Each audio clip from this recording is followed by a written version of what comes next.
Welcome to the Intrinsic Report, where we seek to inform and inspire. I'm your host, Martin K. In the previous episode, we saw how the Shang branded themselves as warriors and priests to differentiate themselves from the earlier Zhou Dynasty, who they argued heaven had turned on.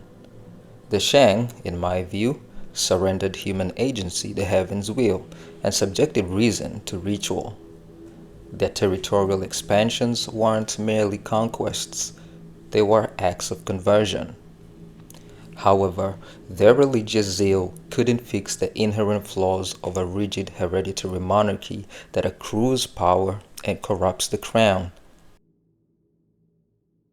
Now, in this episode, we'll focus on the reign of the Sons of Heaven, where the kings in this chapter of Chinese history codified a religion in which they were deified.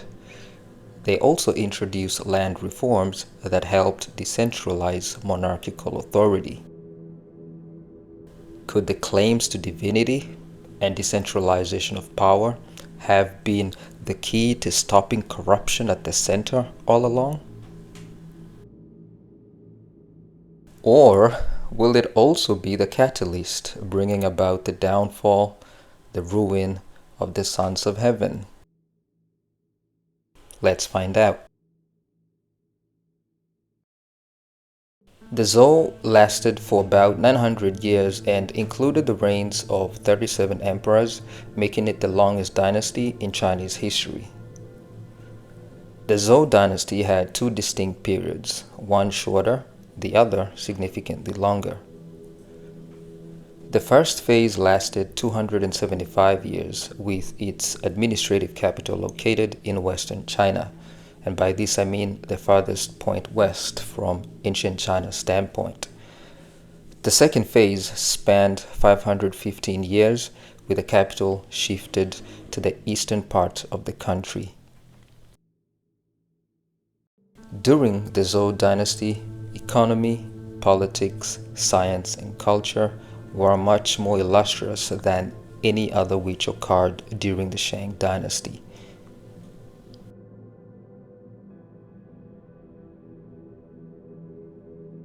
Who were the Zhou?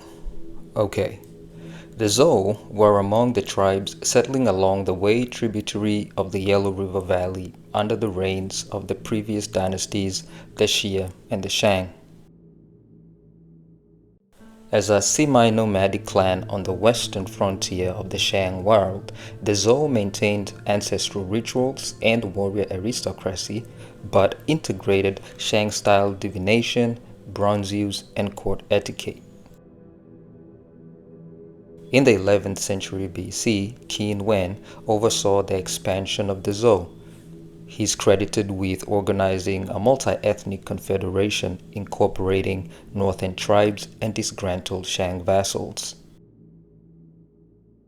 By combining barbarian martial vigor with Shang-style elite ideology, King Wen distinguished himself as a visionary leader and a moral reformer among frontier tribes and breakaway Shang states now allied with the Zhou.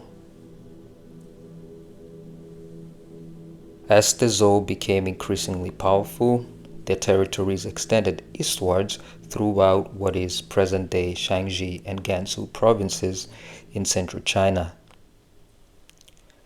With the Zhou's might increasingly menacing the weakened Shang dynasty, conflict between the two groups intensified.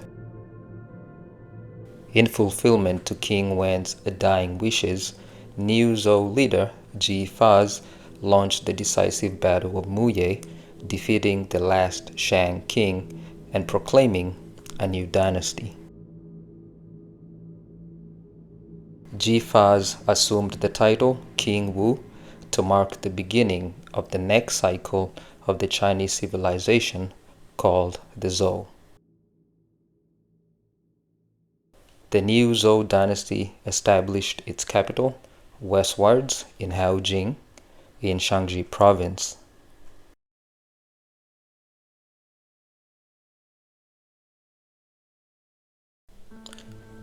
The earlier more peaceful years, while the capital had yet moved from Haojing, are remembered as the Western Zhou. This era would be looked upon with nostalgia by future generations. After the triumphing at the Battle of Muye against the Shang, the Zhou formalized the doctrine known as the Mandate of Heaven, an ideological masterstroke that replaced bloodline legitimacy with moral justification. The Zhou king was called the Son of Heaven and enjoyed the sole right to perform important rituals and offer sacrifices designed to guarantee the harmony of the seasons and the reliability of harvests. The Son of Heaven was expected to live a scrupulous life. When he didn't, he would be held responsible for disaster and catastrophes such as bad harvests, floods, and so on. By making it state philosophy that heaven withdraws its mandate from corrupt rulers, the Zhou justified their overthrow of the Shang while also legitimizing their rule.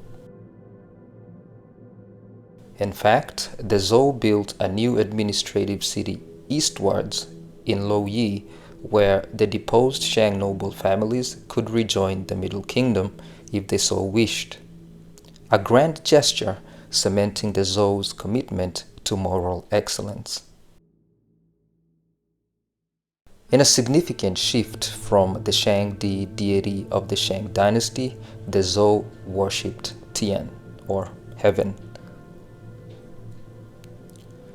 The Zhou practiced ancestor worship, believing that their dead ancestors had the power in heaven to wield influence over their descendants below. To show their devotion, the Zhou kings constructed colossal ancestral temples.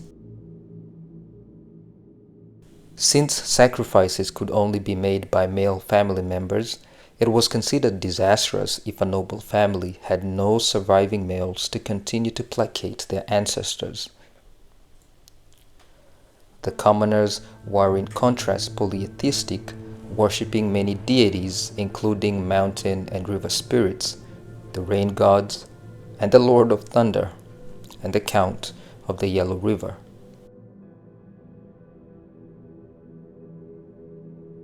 Individual families had household gods, and each village venerated its own god of the soil. Sericulture rites to be officiated by Chinese empresses were established under the Zhou.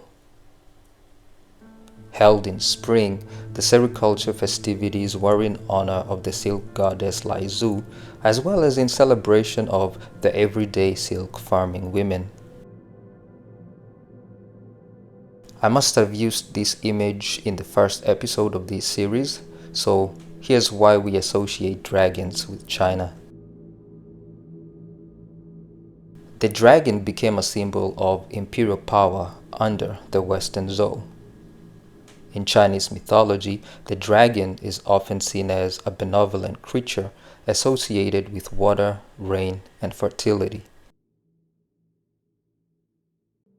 The dragon symbol represented the Zhou's rule as the mediator between heaven and earth, again reinforcing the idea of the mandate of heaven, which justified the ruler's right to govern in a way that ensures the well-being of their subjects.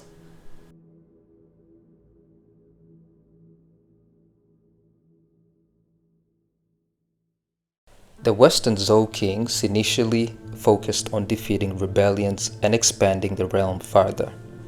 However, two problems arose: the management of conquered lands and the cost of extensive military campaigns.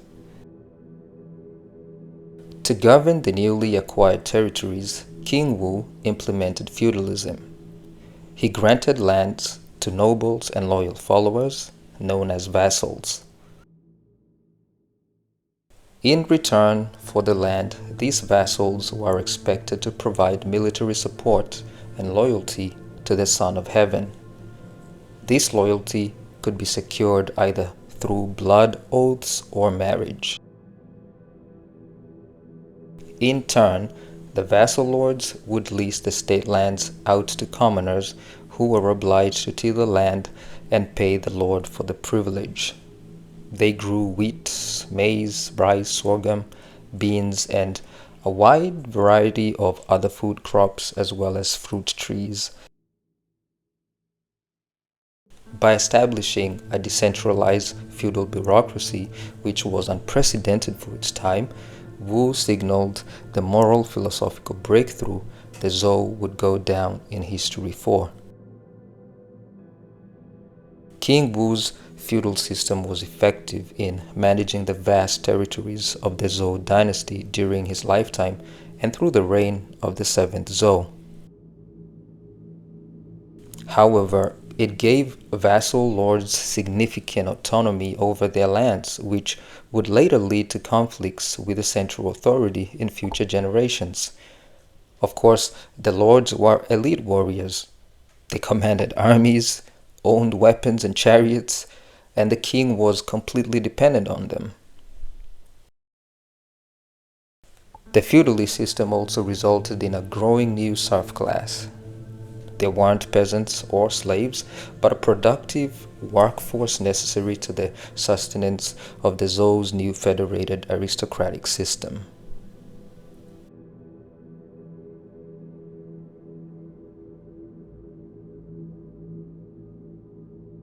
King Wen's great-grandson King Zhao implemented populist land reform policies to address the oversight of his predecessors, which had given too much autonomy to the feudal lords. King Zhao's reforms saw state lands redistributed to the serfs and commoners. The feudal lords weren't thrilled at the loss of land and consequently the local authority and social privileges they had gotten accustomed to. While the new land policies undercut the growing strength of the lords, they also aimed to strengthen the agricultural base of the state and improve the livelihoods of the lower classes. The initial successes of the Zhou's land management and agricultural production resulted in food security and increased surpluses for trade. The population boom and robust commerce further contributed to the growth of urban life. Towns not only bustled with commercial activity, but teemed with manual slave laborers referred to as animal people who had a much worse time of it than the serf class, their owners retaining the power of life and death over them.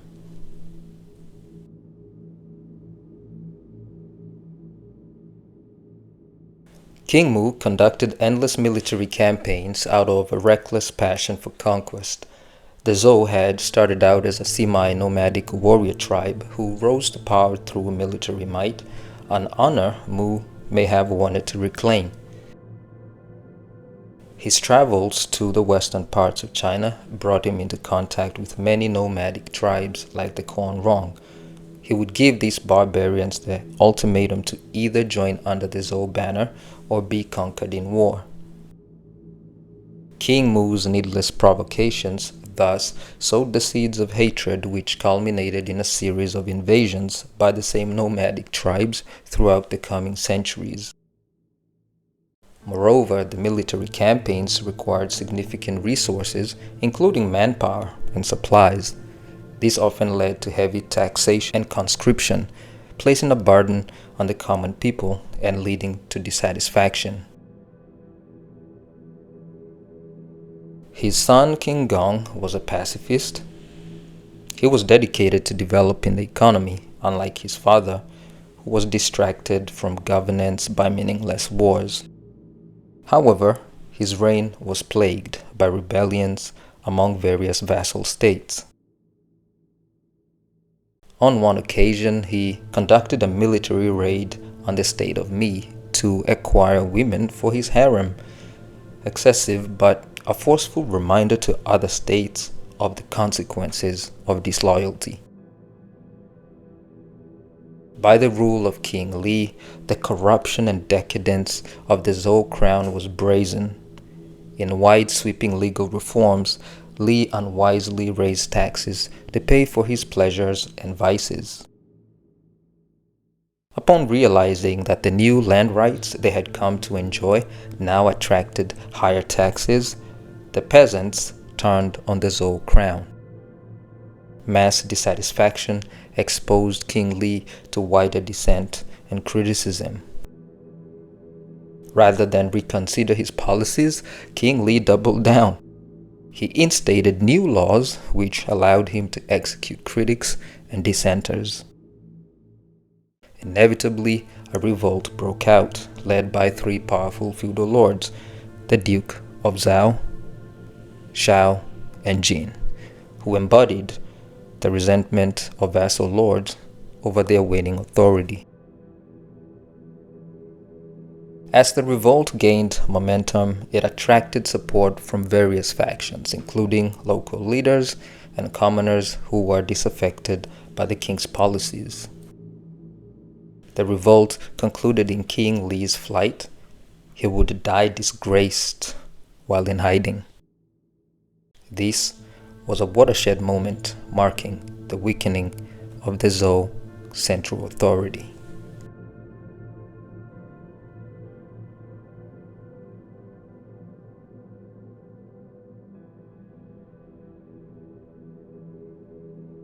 Leading up to the fall of the Western Zhou, earthquakes, landslides, and eclipses of both sun and moon signaled heaven's displeasure with the Zhou crown. In 780 BC, a major earthquake struck, and a soothsayer named Bo Yangfu announces it as an omen foretelling the destruction of the Zhou Dynasty. These cosmic and terrestrial events coincided with the reign of King You, whose erratic rule and favoritism toward his concubine had alienated the nobility. King Yu notoriously repeated false alarms regarding invasions, which were said to have amused his concubine, the Lady of Ice, leading to a loss of credibility among his subjects and military. During the nomadic Quonrong invasion on the Zhou capital Haojing, no support came. Yu was killed, drawing the final curtain on the Western Zhou era. The mandate of heaven had departed from the sons of heaven, a daunting prospect for the Zhou in the years ahead.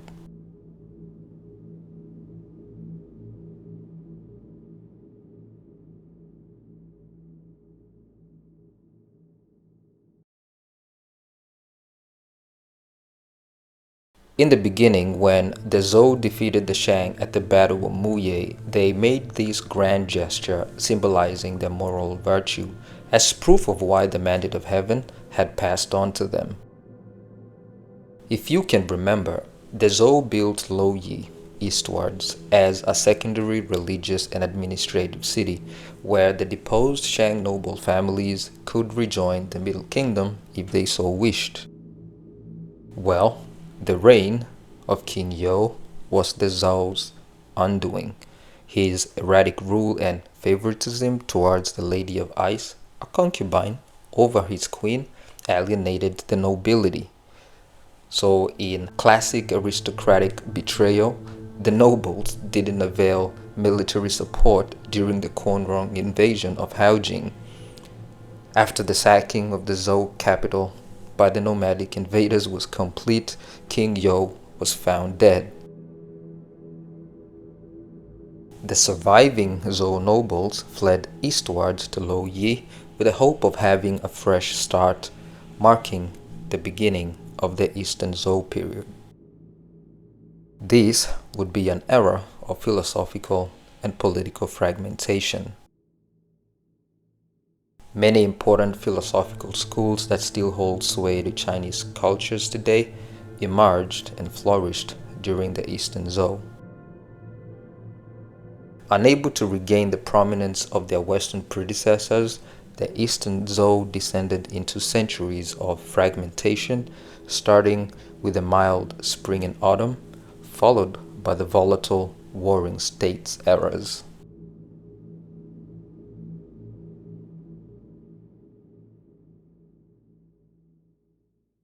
The Zhou kings retained only nominal power, his control extending to only a small area around the new capital. For now, he still had 12 vassals, among whom one was appointed to lead the Zhou army. The Eastern Zhou period saw growing specialization among craftsmen, potters, weavers, and metalworkers, many of whom were state-controlled or attached to a noble household. Metallurgy advanced from bronze to iron during this time. Iron was used for making weapons, building, and agricultural implements such as the iron plow. Advances in iron farm tools especially improved productivity and expanded arable land. The Shang era cowrie shell became inadequate as a unit of currency, leading to the creation of metal coinage and an early money economy. The invention of the crossbow at this time changed the nature of warfare. Crossbows were more powerful and easier to use than bows, enabling massed infantry tactics.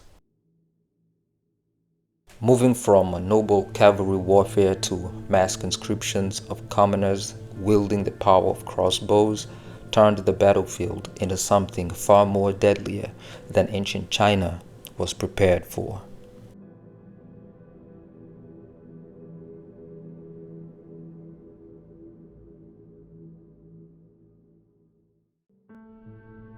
Although the Eastern Zhou marked the beginning of political instability and moral crisis, it represented a crucial moment in the development of Chinese intellectual pursuits. It would see the emergence of a new social group known as the scholars. Many important philosophical schools, including Confucianism, Taoism, Mohism, legalism, military strategy, yin-yang, and the five elements, emerged and flourished during the first half of the Eastern Zhou. Scholars were an unusual specimen to the ancient world as they didn't have anything to show for their supposed talents. All scholars had were ideas, long-winded arguments which didn't quite suit a people whose survival depended on decisive action. Initially, scholars pitched their skills to local princes as scribes and political advisors. Their diligence resulted in the establishment of China's earliest school, the Academy of the Gate of Shi. So this era is the precursor to the Mandarin state bureaucrats who run modern China. Two intellectual giants come out of the spring and autumn period.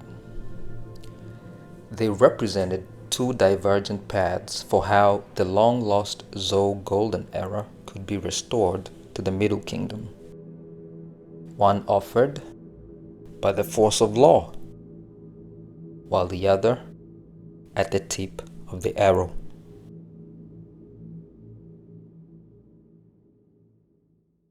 Confucius emerges as the spiritual ancestor of Chinese philosophers, teachers, historians, and literary scholars during the spring and autumn years. A little background about him: he may have studied under the Taoist master Lao Tzu in his earlier years, so the ideas of harmony would become fundamental to his worldview. Unlike Taoism, where harmony with the universe was mystical and personal, Confucianism advanced harmony as a social responsibility, one which the crown or state ought to enforce. Confucius emphasized strict observance to the social order, where heaven is first, then the sons of heaven, followed by rulers who are above their subjects. In the home, the father first, then the wife, followed by the elder siblings above the younger. Confucius is longing for the prosperous days of the Western Zhou.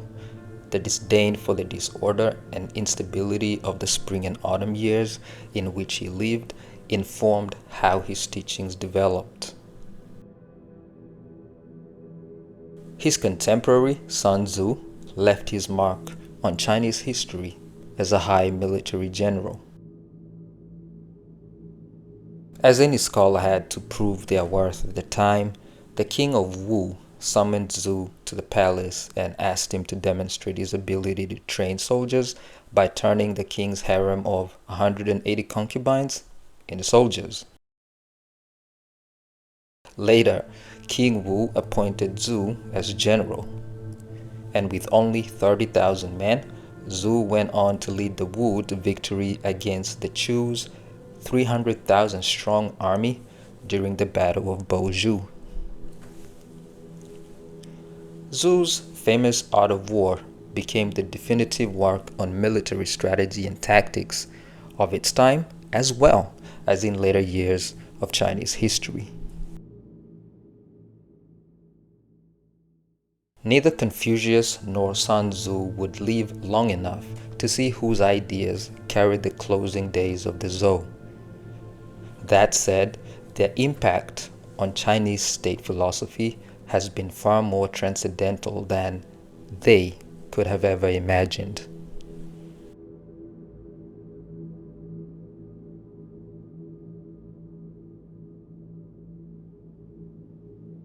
The second half of the Eastern Zhou is referred to as the Warring States because of the turbulence that followed the weakening authority of the Zhou.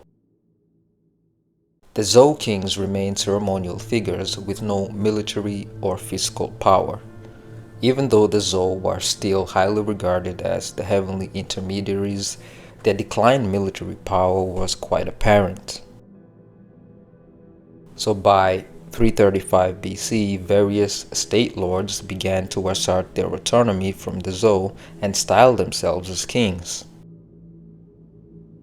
The 148 states that emerged were gradually subsumed by the larger, more powerful ones until finally only 7 remained, being the Qin, Han, Wei, Zhao, Qi, Chu, and Yang.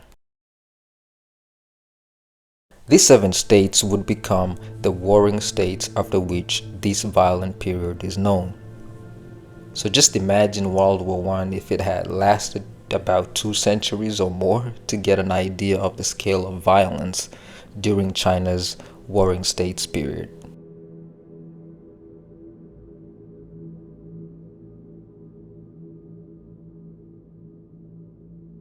As centuries of war ravaged the Middle Kingdom, disillusionment set in. Chinese thinkers inquiring into heaven's silence gave rise to the phenomenon known as the 100 schools of thought.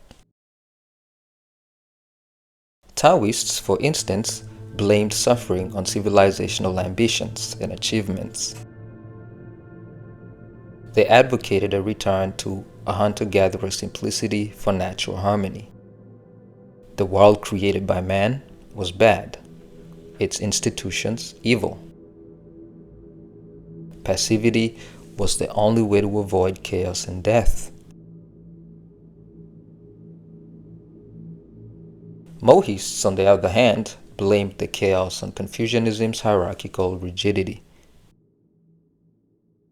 They believed in universal love, irrespective of family and rank, in direct opposition to what Confucius advocated.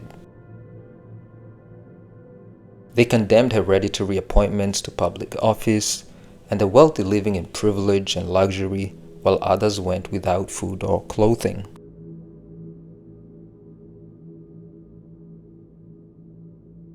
Mencius, a student of Confucius's grandson, taught that human nature was inherently good but corrupted by society.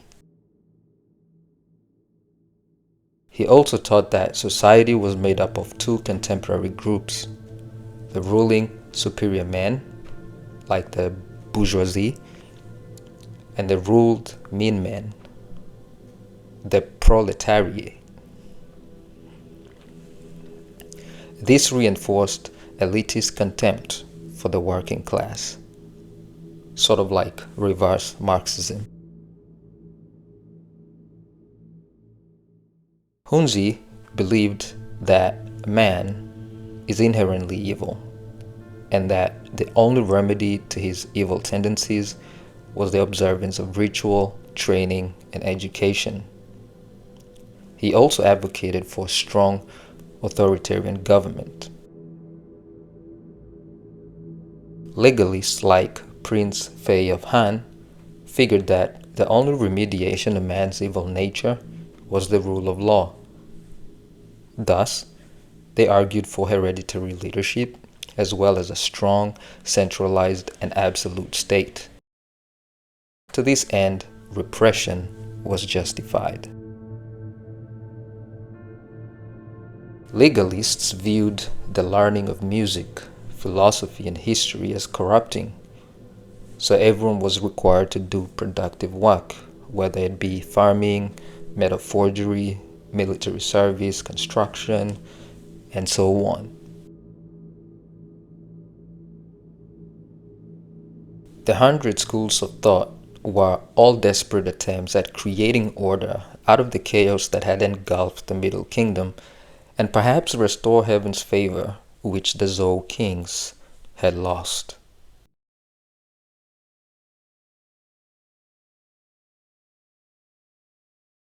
The Zhou Dynasty lasted an impressive 789 years. The Western Zhou was ancient China's golden age, and classical Chinese dynasties would make desperate attempts to recapture its glory. The fall of the western capital Haojing to barbarian tribes crushed a proud civilization. It felt as though heaven had turned its back on its sons. The intellectual awakening that followed was an attempt by men to fix themselves and perhaps win back heaven's approval. But the right answer wasn't gonna come through philosophy alone. It would be decided at the tip of raining arrows, marking the start of a new cycle.